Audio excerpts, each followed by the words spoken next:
स्वागत है आप सभी का आपके अपने YouTube channel SKP study centre में। और इससे पहले हम लोग जो पढ़े थे त्रिज्यखंड का क्षेत्रफल, त्रिज्यखंड के जो चाप की लंबाई, वृत्तखंड, दीर्घ वृत्तखंड, लघु वृत्तखंड वगैरह। और इस एक्सरसाइज में 12.3 में हम लोग पढ़ेंगे वृत्त, त्रिभुज, आयत, वर्ग सभी का कॉम्बिनेशन पढ़ेंगे, क्षेत्रफल निकालने के लिए सीखेंगे। और उम्मीद करते हैं पिछला वीडियो आप लोग को बहुत अच्छा समझ में आया होगा, अच्छा भी लगा होगा। तो इस वीडियो में भी आप लोग इसी तरह से मतलब समझाने का हम कोशिश करेंगे। आप लोग इस वीडियो को भी ज़्यादा से ज़्यादा लाइक और शेयर करें, कमेंट करें और नए हैं तो सब्सक्राइब करें।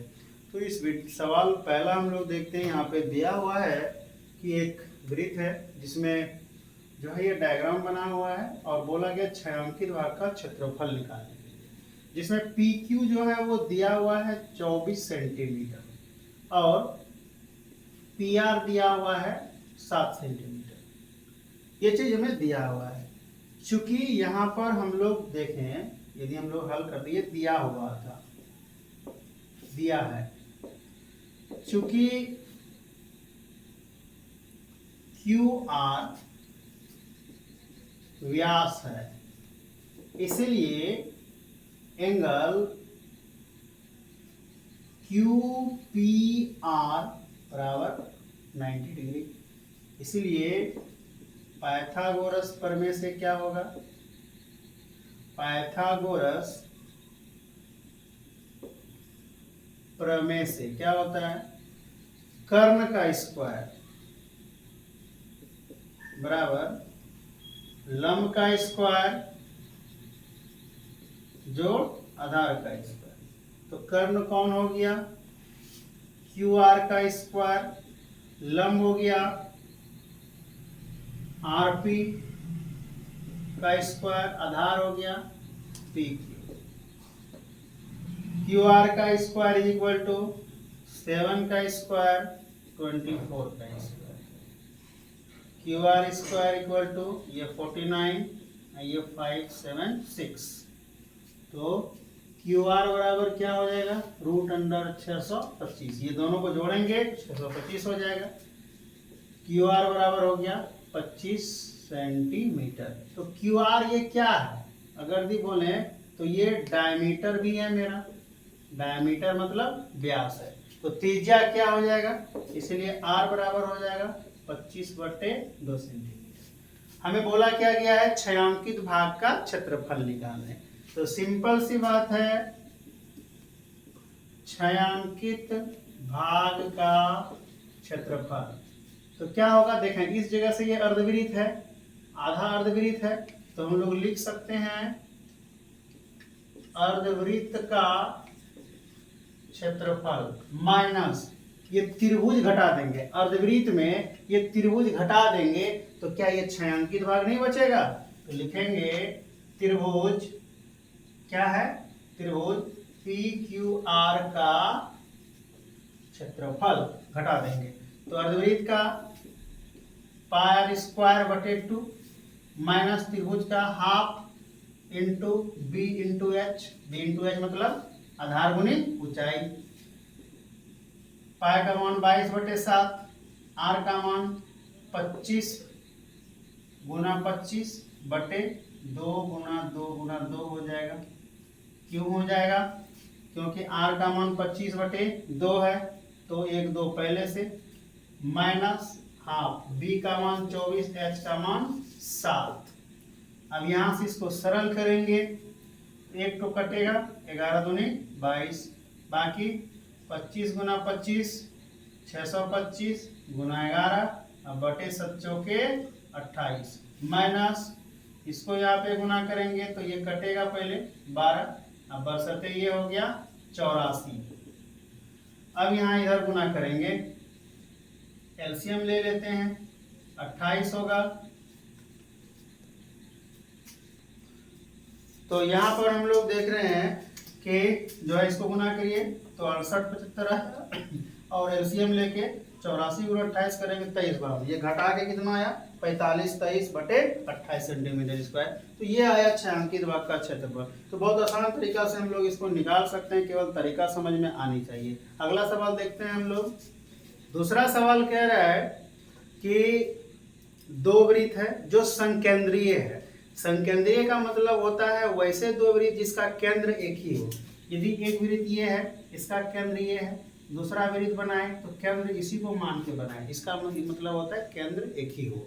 अब इसका यहाँ कह रहा है कि इनमें से जो पहला वृत्त है छोटा वाला, इसका त्रिज्या जो है वो R1 है, R1 मतलब 7 सेंटीमीटर, और दूसरा जो वृत्त है वो यहाँ से यहाँ, इसका त्रिज्या बड़ा वाला है, ये है R2 है, और दोनों जो त्रिज्या जो है ये 40 डिग्री पर झुका हुआ है। तो त्रिज्यखंड बन रहा है, यहाँ से देखें ये छोटा वाला त्रिज्यखंड बन रहा है, ये बड़ा वाला त्रिज्यखंड बन रहा है। तो कह रहा है छायांकित भाग का क्षेत्रफल निकालने। तो आज बहुत आसान है, यदि हम बड़े वाले त्रिज्यखंड में, मतलब बड़ा वाला त्रिज्यखंड यहाँ तक में छोटे वाले को घटा दें तो ये छायांकित भाग निकल जाएगा। बड़ा में एक इधर इस जगह से कट जाएगा तो बच जाएगा ना। तो बड़े त्रिज्यखंड का क्षेत्रफल माइनस छोटे त्रिज्यखंड का क्षेत्रफल, तो बड़ा का थीटा बटे 360 पाई R2 का स्क्वायर, क्योंकि बड़ा वाला त्रिज्या है 14 तो R2 माने हैं, माइनस थीटा बटे 360 पाई R1 का स्क्वायर। दोनों में थीटा बटे 360 इंटू पाई कॉमन है, R2 का स्क्वायर माइनस R1 का स्क्वायर। थीटा का मान 40 बटे 360, पाई का मान 22 बटे 7, R2 का स्क्वायर तो 14 का स्क्वायर माइनस 7 का स्क्वायर। इसको सरल करेंगे, ऊपर ले लेते हैं हम लोग। यदि इसको यहाँ पे कटा देंगे तो 0 से 0 कट जाएगा, 9 चौके 36, 4 का 4, 9 चौके 36, 1/9, 1/9 गुना 22/7 गुना 14 गुना 14 196 होता है, और 7 सते 49, 1/9 22/7 गुना, घटाएंगे इसको तो ये 7, और यहाँ बचा 8 में 4 तो 4, 1, 7 से घटाएंगे, 7 दूना 14, 7 एका 7, 3 तिया 9, 7 तिया 21। अब इसको गुना कर देते हैं, 22 गुना 7/3, 7 दूना 14, 7 दूना 14, 1 15/3 सेंटीमीटर स्क्वायर। ये हुआ छायांकित भाग। ये छायांकित भाग कौन? ABCD, ABCD, ABCD छायांकित भाग का क्षेत्र। अगला सवाल देखते हैं हम लोग। अगला सवाल है, तो यहाँ पे एक वर्ग बना हुआ है और वर्ग के दोनों तरफ से अर्धवृत्त काटा गया है। तो अर्धवृत्त इस तरह से काटा गया, इधर से भी इधर से भी। तब बोला गया कि छायांकित भाग जो ये है यहाँ पे ब्लू कलर का, वो छायांकित भाग का क्षेत्रफल निकालना है। तो कैसे निकलेगा देखते हैं हम लोग। तो वर्ग की जो भुजा है, ध्यान देना है, वर्ग की भुजा ये 14 है, तो इसी पे ये क्या है? अर्धवृत्त है। इधर से भी इसी पे अर्धवृत्त है। इसका मतलब जो वर्ग की भुजा है, वर्ग की जो भुजा है वो अर्धवृत्त का क्या है? व्यास है। अर्धवृत्त का व्यास है 14 सेंटीमीटर। इसी पर ना बना हुआ है ये अर्धवृत्त दोनों तरफ से। इसका मतलब त्रिज्या क्या हो जाएगा? त्रिज्या कोमा R बराबर 14/2 बराबर 7 सेंटीमीटर। अब तो आसान हो गया निकालना। छायांकित भाग का क्षेत्रफल कैसे होगा? छायांकित भाग का क्षेत्रफल, तो ध्यान देना है, वर्ग का क्षेत्रफल हम निकालते हैं। वर्ग का क्षेत्रफल माइनस दोनों ओर के अर्धवृत्त का, तो 2 गुना अर्धवृत्त का क्षेत्रफल। तो 2 अर्धवृत्त है, इधर भी आधा है इधर भी आधा, इसीलिए 2 गुना अर्धवृत्त ले लिए। वर्ग का क्षेत्रफल फॉर्मूला भुजा स्क्वायर, और 2 गुना अर्धवृत्त का क्या होगा?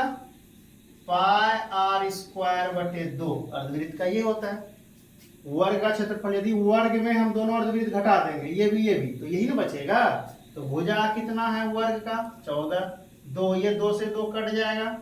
ऐसे भी ध्यान देना, आधा वृत्त इधर आधा वृत्त इधर, क्या होगा पूरा आधा आधा एक वृत्त हो जाएगा, इसीलिए यहाँ भी 2 2 कट के क्या होगा पाई आर स्क्वायर। पाई का मान 22/7, आर का मान कितना है 7 गुना 7, आर यहाँ निकाले हुए त्रिज्या, 1 से 1 तो कैंसिल, 14 गुना 14 196, और इसको गुना करेंगे 7 गुना 14 और 7 गुना 14 और 1 15, यहाँ घटाएंगे तो ये हो गया 42 सेंटीमीटर स्क्वायर। आंसर 6 अंक का ये वाला।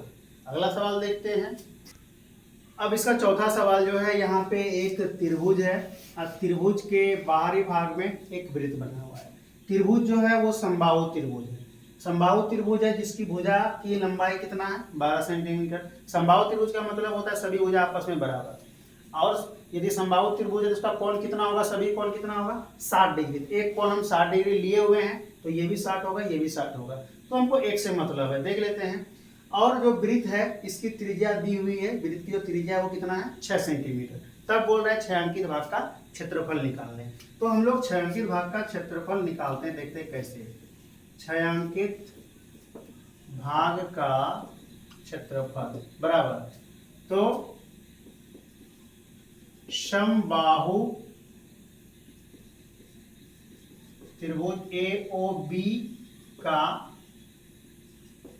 क्षेत्रफल, AOB का क्षेत्रफल प्लस वृत्त का क्षेत्रफल, वृत्त का क्षेत्रफल नीचे लिख रहे।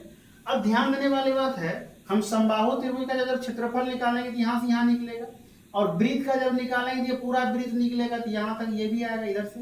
तो ये वाला भाग जो है, बीच वाला भाग जो है, ये कितना बार आ गया 2 बार आ गया, एक बार त्रिभुज के साथ और एक बार वृत्त के साथ। ये क्षेत्रफल 2 बार आ गया, इसीलिए तो एक बार हमें घटाना पड़ेगा त्रिज्यखंड का क्षेत्रफल। तो त्रिज्यखंड ये वाला भाग आप लोग ध्यान से देखें तो यहाँ से यहाँ ऐसे क्या हो रहा है, त्रिज्यखंड ये वाला भाग एक बार घट जाएगा, तो जो बचेगा रेस्ट वो क्या होगा 6 अंकित भाग का क्षेत्रफल। तो समबाहु त्रिभुज का क्षेत्रफल √3/4 इंटू भुजा स्क्वायर होता है, प्लस वृत्त का क्षेत्रफल पाई आर स्क्वायर, और त्रिज्यखंड का θ/360 पाई आर स्क्वायर, तो ये होता है। अब यहाँ से √3/4, भुजा कितना है समबाहु त्रिभुज का 12 गुना 12 प्लस 22/7, यहाँ पे पाई आर स्क्वायर कॉमन कर लेते हैं, पाई आर स्क्वायर कॉमन कर लिए, यहाँ 1 माइनस थीटा का मान 60/360, √3 ये कट जाएगा, 4 तिया 12, अब 12 तिया ये हो गया 36 √3 प्लस यहाँ पर पाई का मान 22/7, आर का मान 6 गुना 6, 1 माइनस ये कटेगा 1/6, 6 के 36 होता है, 1/6 बचेगा। अब थोड़ा सा ऊपर हम लोग इसको सरल कर लेते हैं, 36 √3 प्लस यहाँ पर 6 गुना 6 36/7, और यहाँ पे एलसीएम लेंगे कुछ नहीं तो 6 गुना 6 माइनस 1/6, 36 √3 प्लस ये 6 से कटेगा, 6 के 36, 6 बचेगा, और यहाँ गुना करेंगे 6 दुना 12, 6 दुना 12 1 13/7, और गुना 6 में 1 गया तो 5, 36 √3 प्लस इसको एक बार और गुना कर देते हैं, 5 गुना 10, 5 तिया 15 1 16, 5 जगह 5 1 6/7, तो ये हो गया सेंटीमीटर स्क्वायर इसका आंसर। तो इस तरह से सवाल जो है बनता है, बहुत आसानी से बनता है। यहाँ पे केवल कॉम्बिनेशन है वृत्त का, त्रिभुज का, वर्ग का, और जो है यहाँ पे त्रिज्यखंड का, जो हम लोग पढ़े पिछले वीडियो में। तो इस तरह से बहुत आसानी तरीके से बनता है, और आज इतना तक ही हम लोग देखते हैं, और अगले वीडियो में फिर हम लोग इसको कंटिन्यू करेंगे। तब तक के लिए जो है हम लोग इस सवाल को प्रैक्टिस कीजिए आप लोग, और अधिक से अधिक वीडियो को शेयर लाइक करें, कमेंट जरूर करें। तब तक के लिए धन्यवाद।